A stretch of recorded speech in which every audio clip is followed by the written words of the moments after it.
Cripto Brasil está de volta e na semana passada o Ministério da Fazenda anunciou uma medida provisória que tem impacto direto no mercado de criptomoedas. A gente recebe agora o advogado e presidente do Instituto Nacional de Estudos sobre Criptoativos, Flávio Filizola Durso, para entender como fica esse novo cenário. Oi, Flávio, seja muito bem-vindo, tudo bem? Rita, Rodrigo, prazer estar aqui com vocês participando do Cripto Brasil. Flávio, na segunda, houve uma votação no Congresso e a situação mudou de novo. Qual que é o quadro atual? Rita, a gente sabe que o processo legislativo brasileiro é muito dinâmico. Mas primeiro eu quero fazer um elogio aqui a vocês e aos responsáveis por um programa para tratar das questões cripto. O desconhecimento é um grande problema que envolve a questão dos criptoativos, das criptomoedas. Então, o fato de ter um programa que traga informação e de qualidade, como o Cripto Brasil, é algo que precisa ser comemorado e valorizado. Com relação à medida provisória que nós tínhamos aí, ou que nós temos, 1303 do governo, essa medida provisória, ela veio no momento em que foi necessário buscar uma alternativa de arrecadação em razão de uma redução ou até isenção do IOF, de um projeto aí que buscava uma arrecadação através do IOF.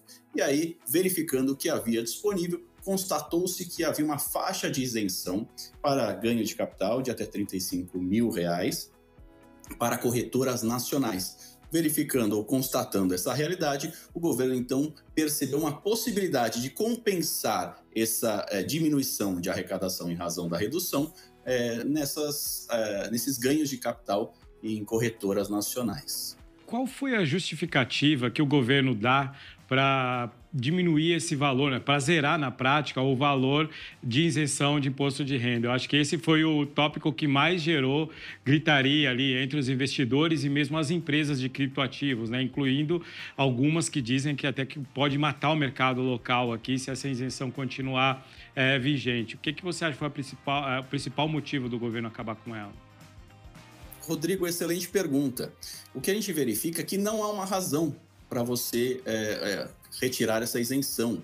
Essa isenção era muito positiva, porque grande parte dos investidores do mercado cripto, eles acabam investindo pequenos valores, de até R$1.000. Então, isso acaba atingindo principalmente o pequeno investidor. E mais, isso afugenta esses investidores das corretoras brasileiras. Isso faz com que haja um interesse aí por corretoras estrangeiras. E o que acontece quando essas pessoas optam por corretoras estrangeiras é que muitas vezes essas corretoras não prestam informações. E aí o Estado brasileiro perde esse controle.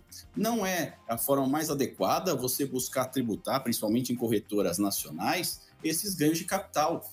O mercado cripto ele não enxerga fronteiras, essas corretoras, etc., mercados centralizados, corretoras descentralizadas. Então, quando você tenta, de alguma forma, restringir ou até, no caso específico, tributar, você acaba empurrando esses investidores para outras alternativas existentes e que acabam favorecendo, inclusive, a sonegação e o não pagamento desses tributos. E é por isso que há um projeto atual para se derrubar, para assustar os efeitos dessa medida provisória, porque não se pode você querer regular esse mercado e principalmente tributar esse mercado, mesmo porque, e aí voltando um pouquinho, ele não foi sequer regulado. O Banco Central realizou uma consulta pública, na verdade, 3 consultas públicas para entender esse mercado e ainda não regulou, conforme previsto no marco regulatório, Lei 14.475. E então nós estamos no momento ainda de verificar, de constatar, de entender melhor.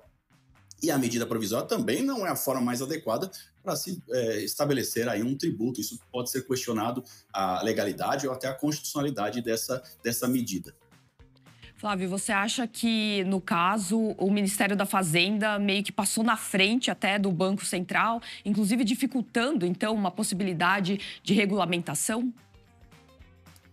Eu acho que o momento é inadequado, é inoportuno. Acho que deveria ter havido uma espera, uma cautela maior. Todavia, a gente verifica uma necessidade muito grande de se aumentar a arrecadação.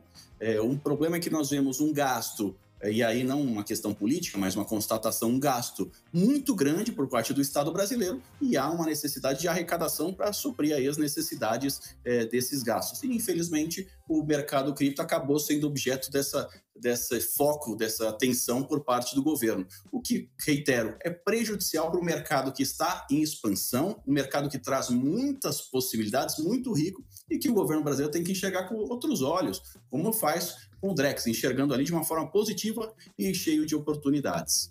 Como você acha que o governo poderia ter feito isso de uma forma menos atabalhoada, acho que é a palavra aqui, menos maluca, vamos dizer assim, e que os mercados se adaptassem de uma forma melhor? Qual que seria a regulação ideal hoje?